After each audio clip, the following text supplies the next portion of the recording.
C'était un samedi après-midi comme les autres. Je bricolais dans le garage depuis des heures, travaillant sur ma moto. J'ai 20 ans maintenant, et je vis chez mon père depuis qu'il s'est remarié avec Linda, une femme presque 3 fois mon âge. Linda a 60 ans, mais on ne le devinerait pas en la regardant, elle déborde de vie, avec une élégance que l'on ne peut ignorer. Je n'avais aucune idée que cette journée serait différente des autres. Alors que je serrais le dernier boulon, j'ai entendu la porte de la maison qui mène au garage grincer en s'ouvrant. Je n'y ai pas prêté attention, pensant probablement que c'était juste mon père venant voir ce que je faisais, mais ensuite, j'ai entendu sa voix douce, mais autoritaire. « Tu passes beaucoup de temps ici », dit Linda en entrant dans le garage. Je levai les yeux, et elle était là, debout dans l'encadrement de la porte. Elle portait une robe légère qui épousait son corps de manière difficile à ignorer. Ses cheveux blonds étaient parfaitement coiffés comme toujours, mais ce qui m'a surpris, c'était son regard. Il était différent, presque joueur. « Je termine juste la moto », dis-je en m'essuyant le front avec mon bras. J'essayais de ne pas fixer mon regard sur elle, mais quelque chose dans sa présence m'attirait. « Tu sais », dit-elle en s'approchant de moi, ses talons résonnant contre le sol en béton, « je ne viens presque jamais au garage, mais j'étais curieuse de voir ce que tu faisais. » Je ris nerveusement. « Ouais, pas grand-chose à voir ici, juste des outils et de la graisse. » Elle sourit, ce sourire chaleureux qui semblait toujours illuminer la pièce, mais aujourd'hui, il semblait plus intense. Elle s'appuya contre l'établi, à quelques centimètres de moi. « Tu as travaillé si dur ces derniers temps, tu mérites une pause, tu ne crois pas ?» Ces mots flottèrent dans l'air, et soudain, le garage me parut beaucoup plus petit. Je pouvais sentir son regard sur moi, et pour la première fois, je ne la voyais plus seulement comme la femme de mon père. Il y avait autre chose, quelque chose que je ne pouvais pas définir. « Peut-être », murmurai-je, essayant de garder une voix stable. Je me retournai vers la moto, faisant semblant de serrer un boulon qui n'avait pas besoin de travail supplémentaire. « Tu n'as pas à être timide avec moi, tu sais, » dit-elle, sa voix plus douce. Je sentis sa main sur mon épaule, et je me figeai. Son toucher était léger, presque hésitant, mais il fit courir un frisson le long de ma colonne vertébrale. « Tu as tellement grandi », murmura-t-elle, ses doigts glissant le long de mon bras. Je déglutis avec difficulté, mon cœur battant la chamade. « Linda !» chut-elle en se rapprochant, son corps effleurant le mien. « C'est bon. » Sa main remonta jusqu'à mon cou, et avant que je ne puisse dire quoi que ce soit, elle se pencha et m'embrassa. C'était doux au début, mais elle approfondit le baiser, ses lèvres chaudes et insistantes. Je ne pouvais pas penser, je ne pouvais pas comprendre ce qui se passait. Tout ce que je savais, c'est que je ne me détachais pas. Ses mains glissèrent sur mon torse, sous mon t-shirt, ses doigts suivant les muscles. J'avais l'impression d'être dans un rêve, et une partie de moi ne voulait pas se réveiller. « Linda, on ne devrait pas », murmurai-je contre ses lèvres, mais elle se contenta de sourire, ses yeux verts fixés dans les miens. « Pourquoi pas ?» demanda-t-elle d'une voix taquine. « Ton père est parti pour la journée, et nous sommes seuls tous les deux. » Ses doigts jouaient avec l'ourlet de mon t-shirt avant de le retirer au-dessus de ma tête. J'étais essoufflée, emportée par un tourbillon d'émotions que je ne comprenais pas, mais son toucher, ses baisers étaient enivrants. Elle me repoussa contre l'établi, ses lèvres descendant le long de mon cou, ses mains explorant mon corps avec une assurance qui me laissait sans défense. « Nous avons tout le temps », murmura-t-elle alors que ses lèvres trouvaient à nouveau les miennes, plus urgent cette fois. Je ne savais pas comment nous en étions arrivés là, comment les choses avaient escaladé si vite, mais à cet instant, rien de tout cela n'avait d'importance. Il n'y avait que nous deux, le monde extérieur au garage disparaissant peu à peu à mesure que la tension entre nous augmentait avec chaque toucher, chaque baiser. Ses lèvres se pressèrent contre les miennes, douces, mais affamées, comme si nous avions franchi une ligne invisible dont aucun de nous ne pouvait revenir. Le garage semblait se refermer autour de nous, l'air devenant épais de tension.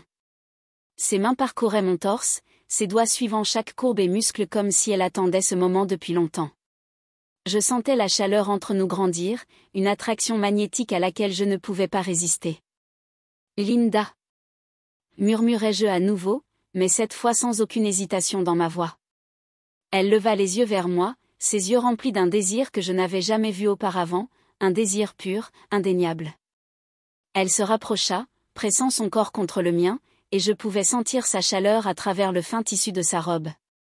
Chaque toucher d'elle faisait battre mon pouls plus vite, chaque frôlement de sa peau contre la mienne me donnait envie de plus. Ce n'était pas juste la proximité physique, c'était l'électricité dans l'air, cette connexion tacite entre nous présente depuis toujours, mais jamais reconnue. « J'ai vu la façon dont tu me regardes, murmura-t-elle, ses lèvres frôlant mon oreille. Ne crois pas que je ne l'ai pas remarqué. Je déglutis difficilement, sentant mon cœur battre dans ma poitrine. Elle avait raison. J'avais essayé d'ignorer cela, de repousser ses pensées, mais maintenant je ne pouvais plus nier l'évidence. J'avais été attiré par elle depuis des mois, peut-être même depuis le jour où elle avait emménagé, mais je ne m'étais jamais autorisé à l'admettre jusqu'à maintenant. Ses mains glissèrent plus bas, et je frissonnais à son toucher, sentant l'air frais contre ma peau alors qu'elle enlevait lentement mon t-shirt. Elle prenait son temps, savourant chaque instant, comme si elle déballait un cadeau qu'elle avait attendu, et peut-être qu'en un sens, elle l'avait fait. « Et tu n'as pas besoin de te retenir, » murmura ses lèvres effleurant mon cou et envoyant des frissons dans tout mon corps. « Je sais que tu le voulais autant que moi. » Je ne pouvais ni parler ni réfléchir. Tout ce que je pouvais faire, c'était réagir, mes mains se posant presque instinctivement sur sa taille, l'attirant plus près. Elle souriait, un sourire satisfait et complice, comme si elle avait attendu que je fasse le premier pas. Ses mains se mêlèrent à mes cheveux, et elle m'embrassa de nouveau, cette fois plus profondément, avec plus de passion. Le monde en dehors du garage cessa d'exister. Il n'y avait plus qu'elle et moi, pris dans le moment. Sa robe glissa de ses épaules, révélant la douceur de sa peau, et je me retrouvais captivé par chaque parcelle d'elle. Elle était bien plus âgée que moi, mais cela ne faisait qu'intensifier la force du moment, l'interdit de ce que nous faisions. Je savais que c'était mal, mais en même temps, je ne pouvais pas m'arrêter, je ne voulais pas m'arrêter.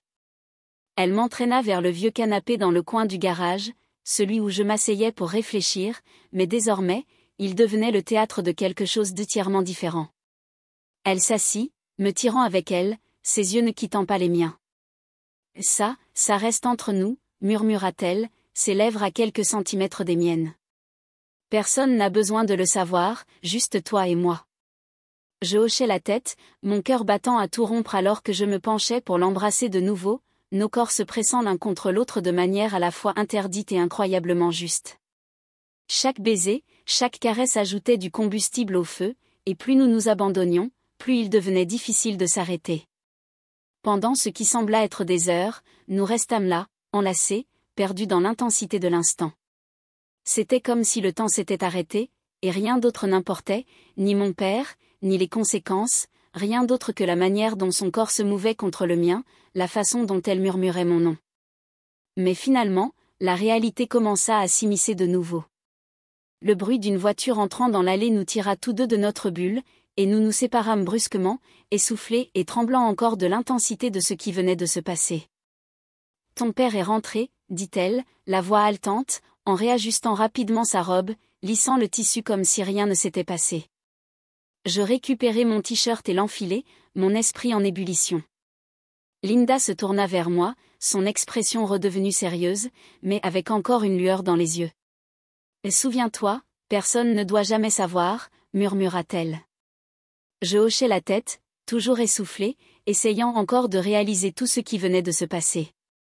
Alors qu'elle ouvrait la porte de la maison, elle se retourna une dernière fois, me jetant un sourire qui me fit frissonner de nouveau. « On en reparlera plus tard, » dit-elle doucement avant de disparaître à l'intérieur, me laissant seul dans le garage, perdu dans mes pensées et le souvenir de son toucher. Je restais là un instant de plus, le cœur battant toujours, me demandant comment tout avait pu changer aussi rapidement. Je m'assis au bord du lit, le cœur lourd après tout ce qui venait d'être dit, mais avant que Linda ne quitte la pièce complètement, elle s'arrêta un instant. Elle se tenait là, la main sur la poignée de la porte, comme si elle luttait contre elle-même. Puis lentement, elle se retourna vers moi, son expression s'adoucit, et au lieu de la finalité que j'avais ressentie un instant plus tôt, il y avait autre chose, quelque chose de plus prometteur. « Écoute, commença-t-elle, sa voix désormais tendre, je pensais vraiment ce que j'ai dit à propos de cette situation compliquée, mais ça ne signifie pas que c'était une erreur. Je ne m'attendais tout simplement pas à cela. Je ne m'attendais pas à ressentir tout ça. » Elle s'approcha de moi, s'assit à côté de moi sur le lit, plus proche cette fois. J'ai moi aussi essayé de lutter contre, de l'ignorer. Je la regardais, scrutant son visage. Alors pourquoi cela doit-il se terminer ainsi? Elle esquissa un léger sourire, ses yeux pétillants d'une lueur plus douce, plus légère. Peut-être que ça ne doit pas, murmura-t-elle. Peut-être que ce n'est pas une question de ce qui ne peut pas arriver, mais plutôt de ce qu'on doit découvrir ensemble. Un moment de silence s'installa alors que nous absorbions tous les deux ce changement dans la conversation. Je sentis la tension entre nous commencer à s'apaiser, remplacée par quelque chose de plus naturel, plus honnête. Linda tendit la main, prenant doucement la mienne. Je ne veux pas perdre ce qu'il y a entre nous, dit-elle doucement, mais on doit être prudent, y aller doucement. Je ne veux blesser personne, surtout pas ton père, mais je ne veux pas non plus faire comme si cela n'était jamais arrivé. Mon cœur sait déjà. Peut-être que ça n'avait pas à être tout ou rien, peut-être qu'il existait un moyen d'explorer ce que nous ressentions sans que ce soit la fin de tout. Alors, qu'est-ce qu'on fait, demandai-je, prudemment optimiste. Elle sourit, ce sourire chaleureux et invitant qui la caractérisait, et serra ma main. On prend notre temps, on y réfléchit. Pas de précipitation, plus de fuite devant nos sentiments, mais on garde ça entre nous pour l'instant, jusqu'à ce qu'on sache vraiment où on va. Ce n'était pas parfait, mais c'était plus que ce que j'avais espéré. Il n'y avait pas de honte ni de regret, mais plutôt du potentiel, quelque chose qui pourrait grandir lentement pour devenir ce que nous voudrions tous les deux. Linda se pencha alors, et cette fois, quand elle m'embrassa, ce n'était pas empli d'urgence ni de culpabilité. C'était doux, tendre, empreint de la promesse de quelque chose de nouveau, d'un futur auquel nous n'avions pas pensé, mais que nous pouvions désormais explorer ensemble. Elle se recula légèrement, ses yeux plongeant dans les miens avec une intensité tranquille. « On va y arriver », murmura-t-elle, et à cet instant, je savais qu'elle avait raison. Nous avions le temps, et plus important encore, nous avions une connexion, une chance de faire en sorte que ça fonctionne, peu importe combien de temps cela prendrait. Le poids que j'avais ressenti plus tôt s'était remplacé par une légèreté, un sentiment de possibilité. Tandis que nous restions assis la côte à côte, la pièce sembla un peu plus lumineuse, le poids du secret et de la culpabilité remplacé par l'espoir de ce qui pourrait venir ensuite. Ce n'était que le début.